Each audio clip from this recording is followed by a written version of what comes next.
à tous, j'espère que vous allez bien. Aujourd'hui, nouvelle vidéo sur la nutrition du judoka le jour de la compétition.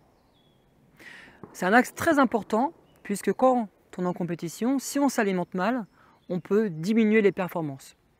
Évidemment, il y a la partie technique, tactique, physique, mentale, mais la nutrition est très importante. Et donc aujourd'hui, Axel va aborder ce sujet et mettre en avant différentes stratégies à mettre en place le jour de la compétition au niveau alimentaire. Je vous invite à me suivre, c'est parti!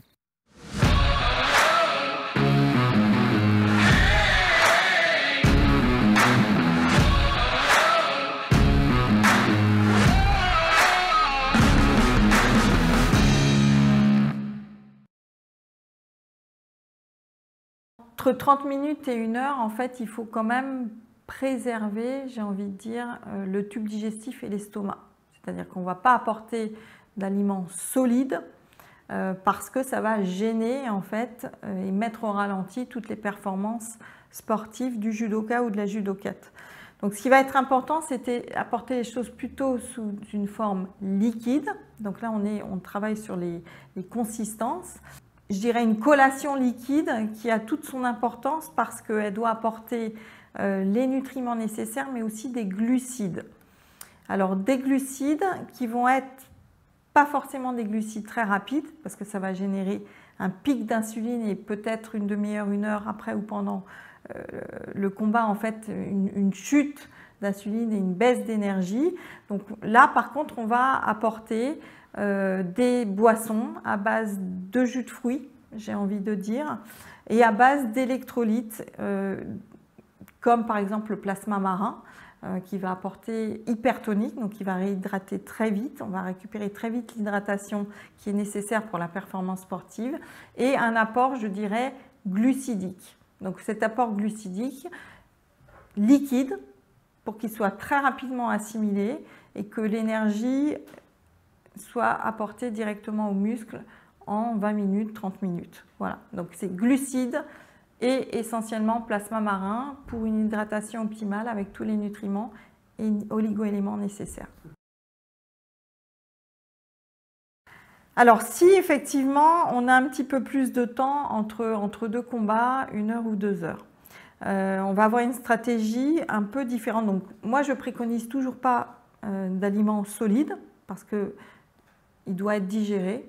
Or, quand on combat et quand on est en performance sportive, en fait, il faut que l'estomac soit vide, sinon ça génère un certain nombre de troubles, de l'acidité, une moins bonne performance, parce que l'intestin et l'organisme doivent se concentrer sur la digestion. Or, il ne peut pas le faire, puisqu'il est en train de combattre, donc on utilise les muscles essentiellement, le cœur et le cerveau.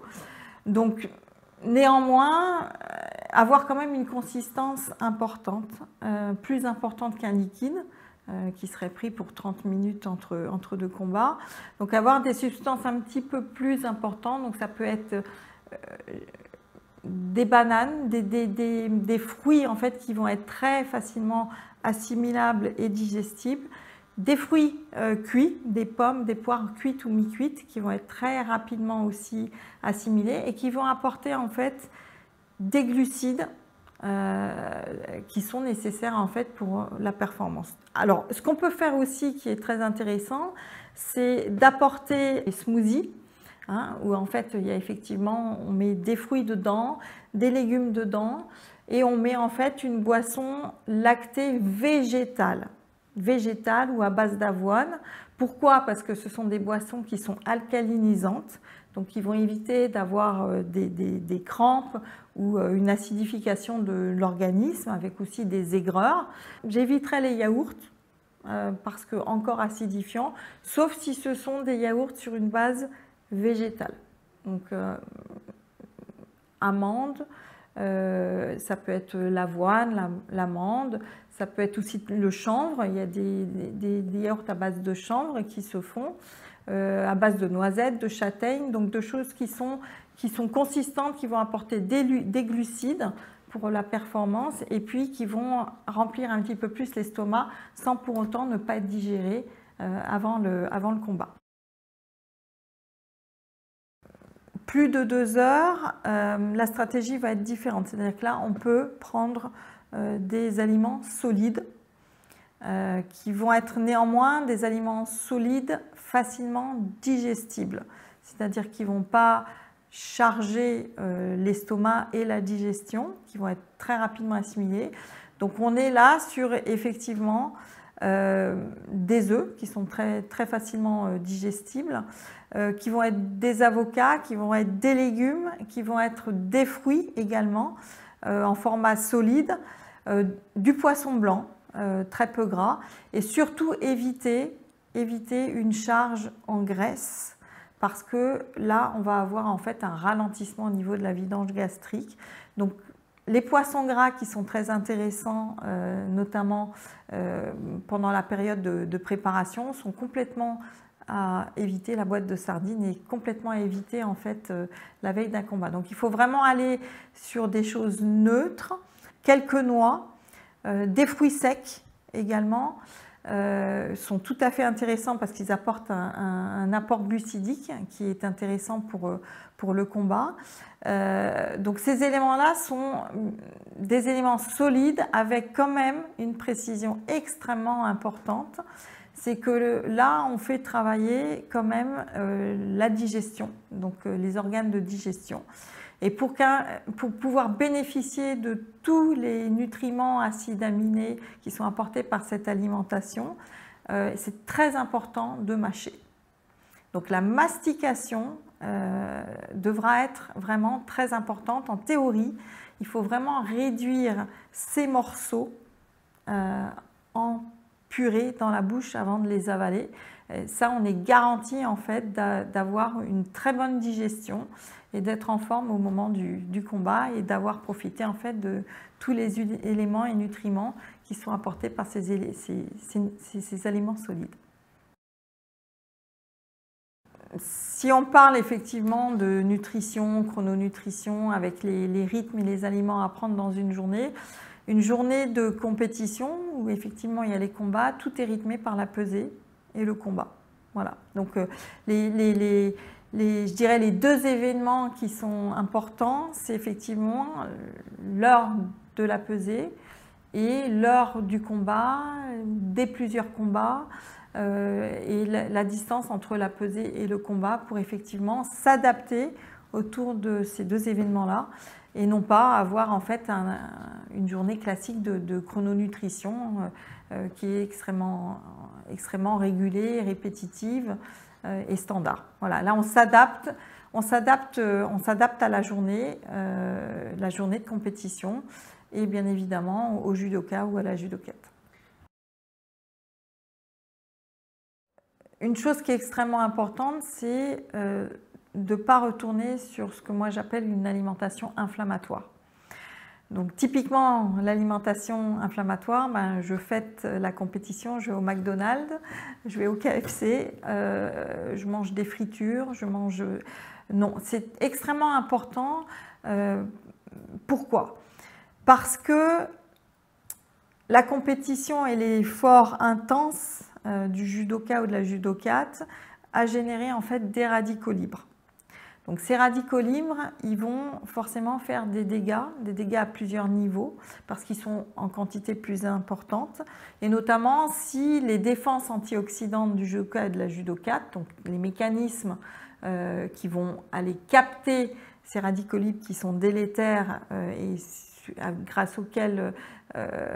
cause desquels nous allons potentiellement avoir des blessures, mais en fait il faut calmer le jeu. Donc pour calmer le jeu, il faut apporter tout de suite après en fait des antioxydants.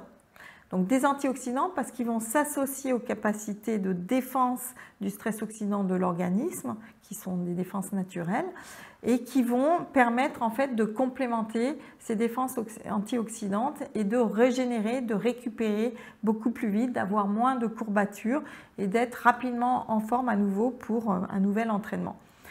Donc on va favoriser quoi? On va favoriser en fait, je dirais pratiquement l'assiette après une compétition. C'est une assiette qui doit comporter des glucides lents, en particulier les légumineuses avec un indice glycémique bas, qui vont apporter en fait des vitamines B. Donc dans les vitamines B, on est vers de l'avoine, des céréales complètes, vers du quinoa avec des protéines végétales qui sont intéressantes également parce qu'alcalinisantes. On va effectivement favoriser aussi toujours une alimentation plutôt alcalinisante pour essayer de calmer l'inflammation qui est provoquée aussi par le stress oxydant de la compétition. Et puis apporter des protéines.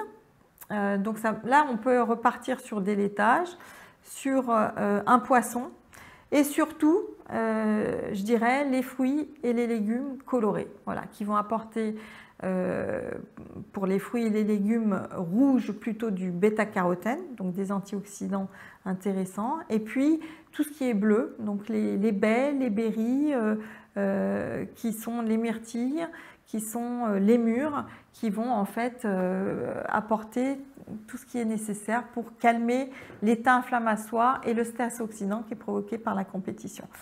Donc, évitez tout ce qui est fromage à pâte dure, évitez tout ce qui est inflammatoire, donc effectivement les viennoiseries, effectivement le McDo, le KFC, le pain blanc, aller vers des pains complets également, c'est extrêmement important parce que ça apporte tous les nutriments, la vitamine B6, le zinc, le fer, sur des légumes verts aussi qui apportent des nutriments importants pour les systèmes et les enzymes de détoxification de l'organisme, notamment en fait le brocoli, j'ai envie de dire beaucoup sur le brocoli, la salade, les haricots verts, les épinards. Donc tout ce qui est vert est extrêmement intéressant après une compétition en légumes. Et puis, bien évidemment, quelque chose qui est extrêmement important, c'est le bon gras. Voilà.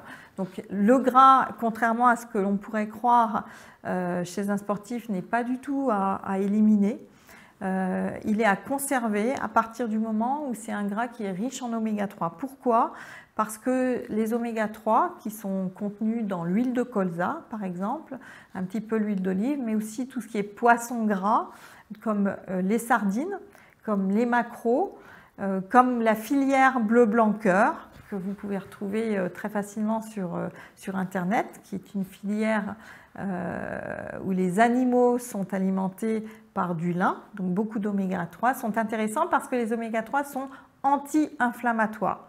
Donc, l'inflammation qui est provoquée par la compétition, en fait, on va aller vers des aliments qui vont générer une résolution de cette inflammation. Et pour résoudre cette inflammation, il faut apporter des oméga 3 qui sont en fait des graisses anti-inflammatoires. Donc, les aliments que j'ai déjà mentionnés. Il existe des compléments alimentaires également qui sont très riches en oméga 3 que l'on peut préconiser dans le cadre d'une inflammation importante ou de blessures ou de courbatures qui pourront apporter très rapidement en fait un taux d'oméga 3 important. C'est important parce que dans l'alimentation moderne et transformée que l'on peut avoir, même des plats tout prêts, hein, que l'on peut manger, des plats tout prêts comme des lasagnes, des choses dont on aurait envie aussi après une compétition, sont très riches en oméga 6 qui sont en fait des graisses saturées, rigides et qui vont être pro-inflammatoires. Donc on a une balance qu'on utilise et que j'utilise moi en consultation qui est en fait le rapport oméga 6 oméga 3. Donc les graisses anti-inflammatoires par rapport aux graisses pro-inflammatoires et on devrait être dans un rapport de 1 à 6. Voilà, donc d'où l'importance de manger effectivement ce que j'appelle anti-inflammatoire après la compétition pour recharger ses batteries en antioxydants, pour limiter les blessures, favoriser la récupération et rapidement retourner à l'entraînement. Voilà, c'est terminé. J'espère que cette vidéo vous a plu et qu'elle vous sera très utile le jour de la compétition. N'oubliez pas, l'alimentation c'est très important. Il y a effectivement la partie physique, tactique, technique, mentale, mais la nutrition, si elle est mauvaise, forcément vous allez amoindrir vos performances. Si cette vidéo vous a plu, n'hésitez pas à la partager, à la liker et aussi à cliquer sur la petite cloche pour recevoir les notifications. Je vous souhaite une très belle journée et à bientôt pour de futures vidéos.